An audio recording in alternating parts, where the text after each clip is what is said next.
Britain actively discouraged any Indian efforts to build our own sort of shipping. Mahatma Gandhi, mentioning about British's efforts to put down Indian shipping, said memorably that Indian shipping must perish for British shipping to flourish.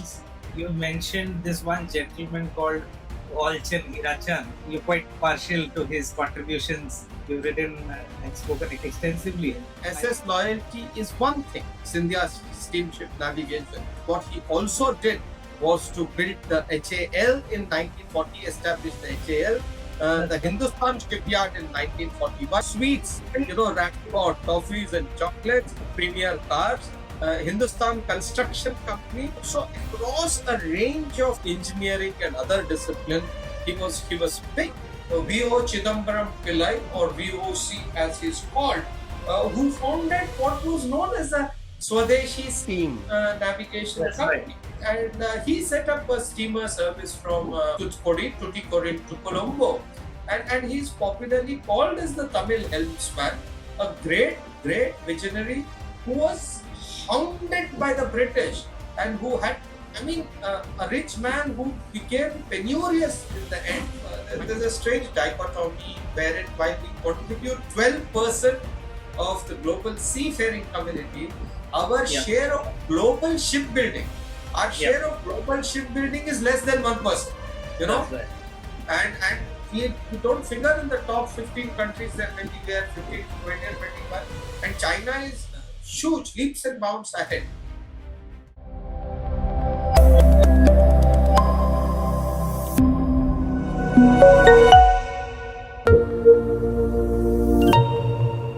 The Maritime Conversations. I'm Swaroop Anand. April 5th is National Maritime Day. It is our first maritime conversation in the new financial year, and it is quite apt that we're talking about the National Maritime Day. Joining me is Cmde Srikant Kesnur. Hello, Commodore. Hi, Swaroop. Wonderful to connect with you again. And to do a recording on the National Maritime Day is particularly significant for us in Meluha Maritime. It is very significant. April 5th, like I said, is National Maritime Day. This National Maritime Day would be the 63rd, and having been the first National Maritime Day was in 1964. So let's start off, Pablo, with tell us about the significance of the National Maritime Day. It is, of course, commemorating a certain event which happened early, but it started off sometime in the 1960s. Tell us all about it. Yes, as you brought out, we began commemorating this event in 1964, but it sort of marks a very important moment in not just India's maritime history, but Indian history. Uh, when on the 5th of April 1919, SS Loyalty of the Scindia steam navigation sailed from Bombay to London. Now, why was that important? Please remember that at that time, air travel was still in its infancy. That's right. Therefore, bulk of the travel and indeed transportation, cargo, mail, all of that was by sea. And Britain as the preeminent power at that time, completely dominated this, and Britain actively discouraged any Indian efforts to build our own sort of shipping. So therefore, when four sort of very audacious individuals, Walchand, Hirachand, Narottam Murarji, Lalubhai Samaldas, and Kilachand Devchand, got together and established what is called the Scindia Steamship Navigation. And mind you, they just sort of set it up 2 months before. They registered in March, so it was all a hurried thing. And on the 5th of April 1919, they set sail. It was an audacious act. It was a courageous act. It challenged the British monopoly over the sea routes, so to say.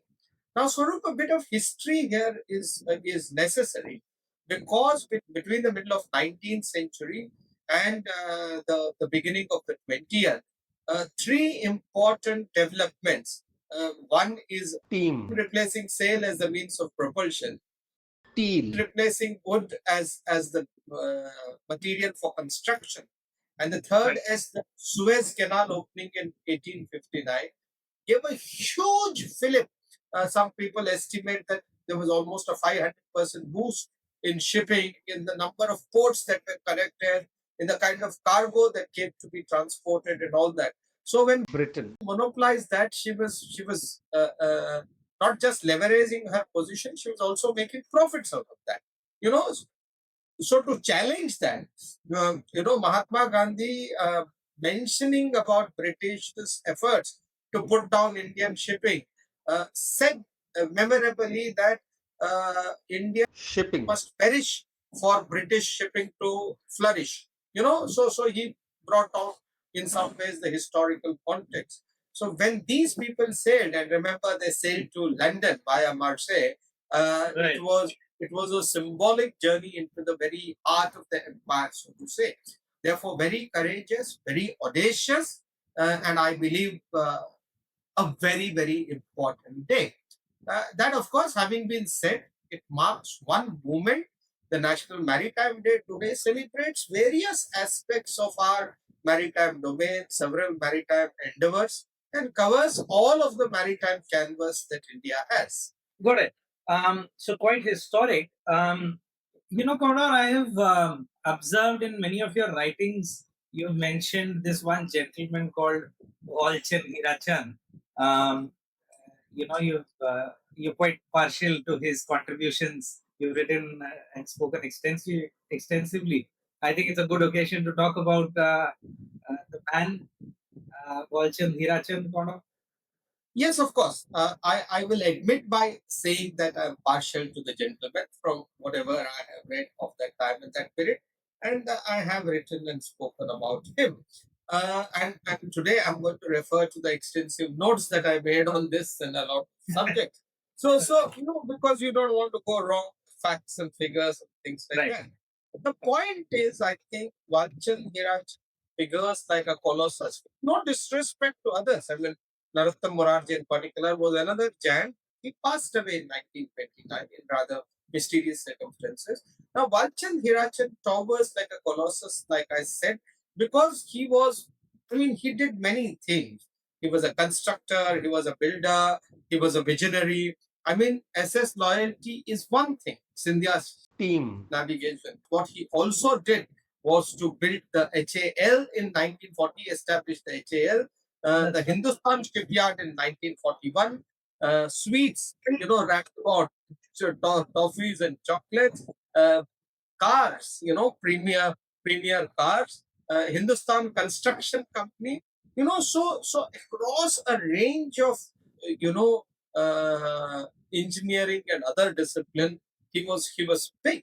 I mean, today Walchand Nagar, for example, is a town. It's an engineering town named after him, and it is famous for the wide variety of engineering, let's say, goods, and how much it's a part of the engineering domain. You've been a engineering and technology graduate, but Right. to specifically talk, many people don't know that as a contractor he built bridges across the Ganga and the Brahmaputra and the Irrawaddy. He built the Borghat tunnels which link Bombay and Pune. He laid the pipelines from Tansa Lake to Mumbai, which gives water to Mumbai. He laid the four-line broad gauge between Mumbai to Kalyan, which makes rail connectivity. He was a military contractor who had a hand in the building of Devlali, Khadki, and Belgaum cantonments. Yeah. And he was a national talent incubator. He encouraged, he gave financial support. He was a large-hearted man. Of course, critics dismissed him as rather impetuous, obstinate, whimsical. He was a kind of a dandy. He was a man in hurry. Often people say he loved cars. He wanted to even set up a film studio that rivaled. Hollywood. He was involved in India's first news agency, Free Press of India.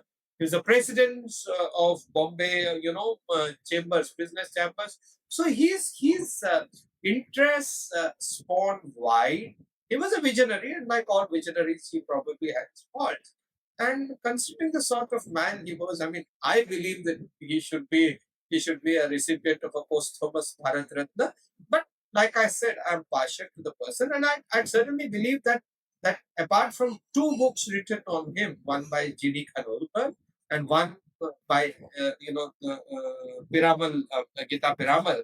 So other than that, I haven't seen too much of him, and I think he's a person worth writing and knowing as a maritime visionary of India. But I say this with no disrespect to anyone. Yes, so the contributions of Walchand Hirachand are quite vast, right? Like you brought out his contributions in nation building. They span industries across sectors. Um, but specific to the maritime sector, while of course you brought out that the National Maritime Day commemorates SS Loyalty, this India Steam Navigation Company. Let's talk about the others who were present, the other companies, the other pioneers in the maritime sector, because this is, I'm sure, there is not just India, present here at this point in time in British India.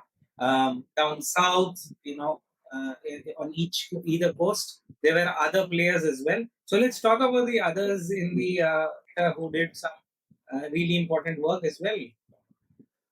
Yes, absolutely. And I'm glad again that you brought this out because while the National Maritime Day is pegged to one incident and possibly one company, our Yeah, maritime was, as we said, is vast right. and predates this too. So again, I'm going to refer to the notes I made from my own article largely, but interestingly, there were almost 100 companies between the middle of 19th century and early 20th centuries, which attempted to set up shipping. I mean, they were Right. largely coastal companies, but they all made very valiant efforts despite British opposition. And remember here, when we talk of British opposition, it was of the kind that multinationals do today. There were two great, not great as in two very big companies called Peninsular and Orient, PNO as we Yes. call it in navigation, and British India Team. Steamship Company, and both of them, or BI, and both of them merged in 1940 to become this huge conglomerate, Right. then headed by a gentleman called James Mackay, who's later known as Lord Inchcape. I mean, today when we hear of Inchcape shipping, for example, you know, Right. now Inchcape was called as Napoleon of shipping. No, he was very hard in his own ways. He wanted his company to prosper. So, with good help from the British government, they sort of came down heavily on any domestic efforts. So, when we talk of Indian efforts going on since the middle of 19th century, it talks of lots of people who ought to be recognized. And I think none bigger than V.O. Chidambaram Pillai, or VOC as he's called, who founded what was known as the Swadeshi Team. Navigation That's right. Company. And he set up a steamer service from Tuticorin to Colombo. And he's popularly called as the Tamil helmsman, a great visionary who was hounded by the British and who had, I mean, a rich man who became penurious in the end. I mean, it's a very sad story, and yet he was a nationalist till the very end. So V.O. Chidambaram Pillai needs a lot of recognition. Similarly, there was Shah Line set up in Calcutta by S.R.G. Tajbhai in 1906. There was Bengal Steamship Company set up in 1907, which did trips from Calcutta to Rangoon, Chittagong, and Akyab, and this, unfortunately, they folded up in 1910. There was in 1845 one of the earliest Bombay Team. navigation company set up by a Kutchi Muslim called Haji Ismail Khan. Now this Haji Ismail Khan must not be confused with Haji Kasam, who was another Kutchi Muslim who also owned vessels and ran a steam company, because Haji Kasam is is known in that tragic incident. He was a skipper of the SS Vaitarna, which sank off the coast of Gujarat in 1888. You're talking of a whole range of people, and I'm sure there are a lot more. And I think we must recognize each of these. But why against India is recognized? I think three or four reasons. One is while the other companies shut down or were forced to shut down, the Scindias were able to gradually enhance, increase, and by independence they had 20% share of coastal shipping, which is a significant achievement for all the opposition they got. Second is, please remember, they were totally Indian in the sense their management, their directorship, and at some point of time, I think they also bought a British company called the Palace Shipping Company, if I right, if I remember.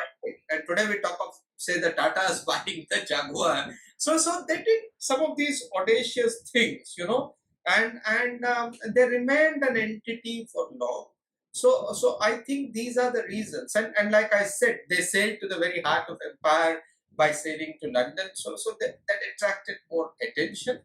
So that's the reason. But your point is completely valid. We need to recognize all the pioneers in the area of shipping, and in that particularly dark period for Indian shipping, history. Right. So I think I distinctly remember reading about V.O.C. Pillai. We read about him as the Kappal Otiya Tamilan. Yes. Basically means the Tamil who ran the boats, or the Tamil helmsman. Tamil helmsman. Yeah, that's right. And of course, there were, like you mentioned, so many more, shipping companies, of course, across the coast, different parts of the coast of India. I think moving from history to a little bit more contemporary, Commodore, how the way this has changed, right? These small shipping companies, obviously there has been consolidation, and then now to a point where, a large percent of the seafarers globally come from India, right? So let's talk about that community. You are a a Navy man yourself, but I want you to kind of throw some light on the merchant marine or the merchant shipping, merchant navy community. Their contributions, and the Indian seafarers, so to say. Yes, absolutely. In fact, in many ways, the National Maritime Day foregrounds the contribution of the merchant marine or merchant navy, as they're often referred to. And I think they form a very, very valuable, a very vital part of the nation's not just maritime industry, but contributed in a huge way to Indian economy. Now, we must remember something that the navies, whether merchant navy or the fighting navy, operate beyond the horizon. So, not much is known of their lives. So, there are frequently misunderstandings. Oh, the sailor boys, they live a very glamorous life, or they're constantly away. Now, this does not take into account the hardships, the separation from families, and indeed the huge amount of professional grind that goes into these avocations. Absolutely. Because you have to benchmark yourself to global standards. Now you brought out India's seafaring community. At this point, it's about 3.2 lakh people, which has grown massively. Just 10 years ago, 20 years ago, it was about 1.3, 1.4 lakh. And we contribute today 12% of the global seafarer force, next only to Philippines and China. We're one of the largest,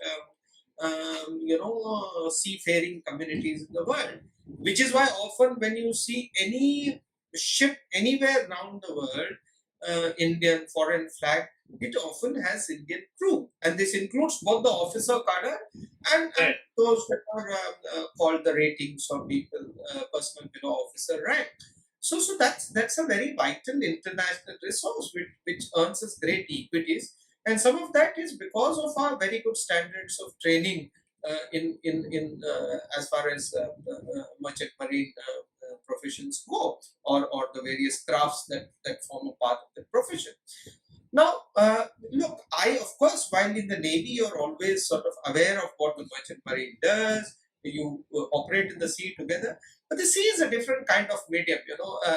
You sort of operate in your own silos and, with relative indifference to each other, if I may say so. Though in recent years there have been lots of efforts to sort of enhance that understanding. Now, in my case, when I was posted as the defense attaché in Nairobi, and at that time piracy was at its peak, I had the opportunity to extensively interact with people in the Indian merchant marine community, with the Directorate General of Shipping, and a whole lot of that, and indeed with foreign seafaring companies too. And that vastly enhanced my understanding of their world, their sphere to speak. And you come to respect a whole lot of what they do. And today's crisis, one of the salutary consequences, if you can call it that, of the West Asia crisis is the realization that how much of our trade comes from the sea and how much of that is brought by people from the merchant marine who are on those ships, who bring everything from fuel and energy to other cargo to you at your doorstep. As I've often said, the merchant marine community is your original version of Zomato and Swiggy and Blinkit, bringing trade to your doorstep.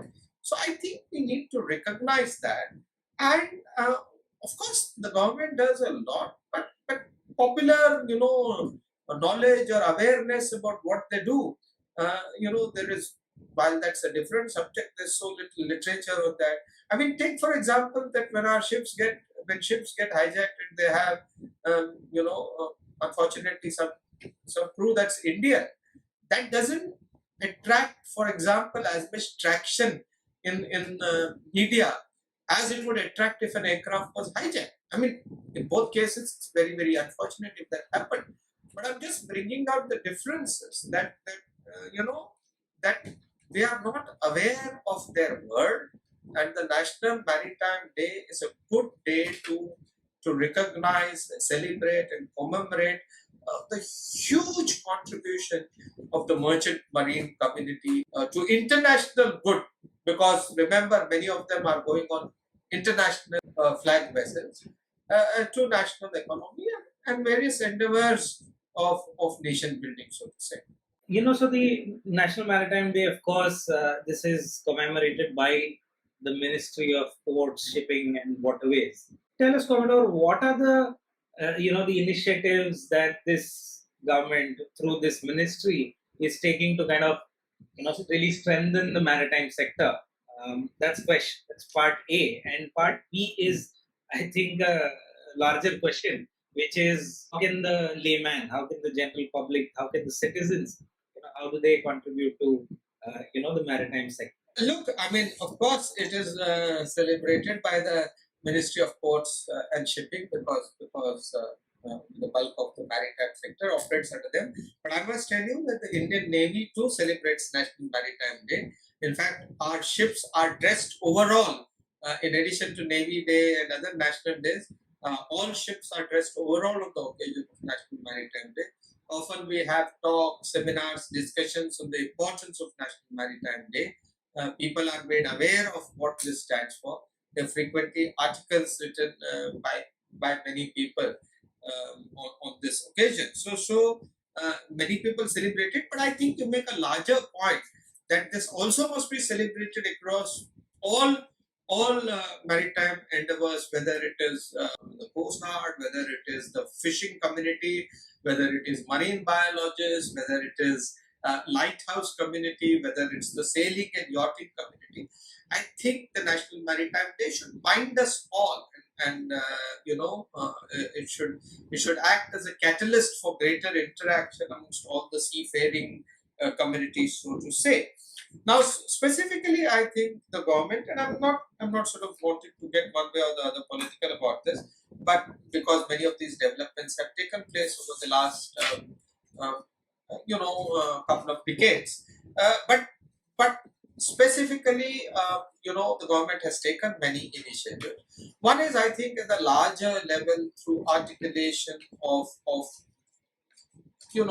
vision like Sagar, which sort of places security and growth together, which later extended to Mahasagar, or Sagar Mala, which emphasizes port-led development.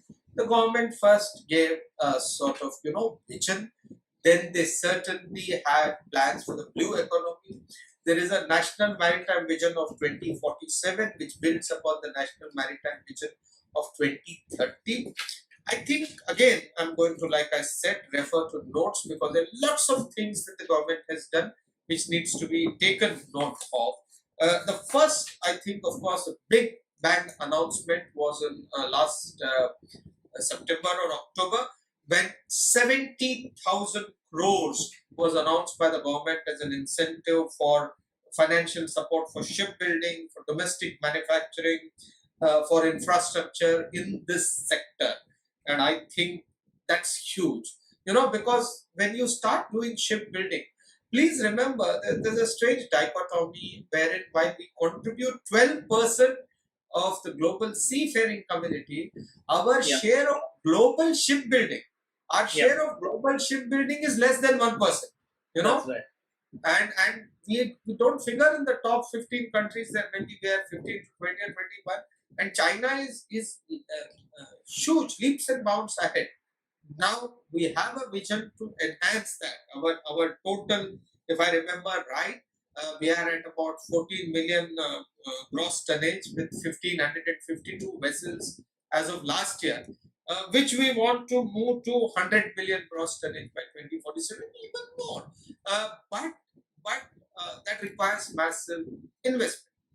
However, remember that there is huge employment prospects in that sector. 6 to 7 times what you invest, you get employment. You get a solid return on investment. So you get capital return, so to say.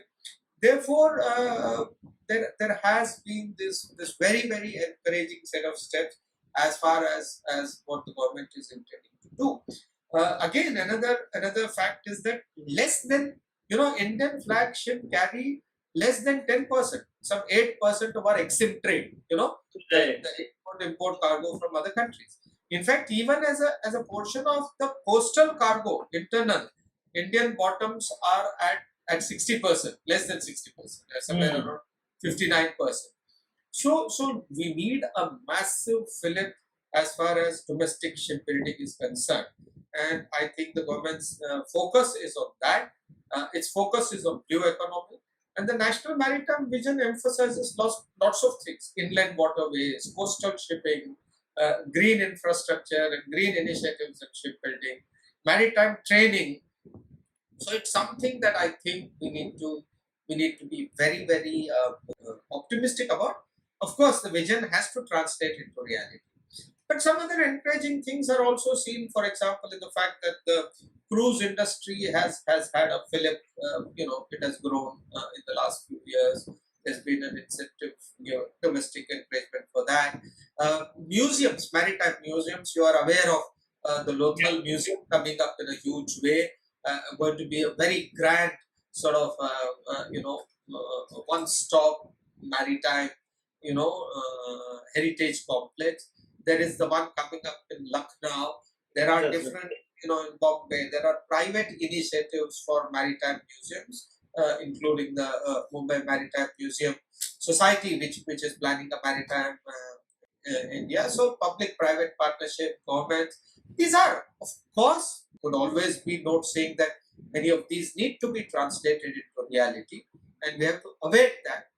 But one should see the glass is half full, and I think we're doing well there, or we have reasons to be optimistic.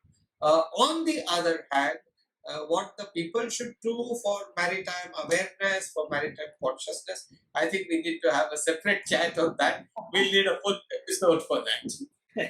That is true. I think so. We already have our next maritime conversation episode, ready. So let us do that. Let's kind of talk about it there. Thank you so much, Commodore, for joining us again on this episode of Maritime Conversations. Greetings on the National Maritime Day to you and to all of our viewers. Thank you so much, and greetings on the National Maritime Day to you and as you said, to all our viewers.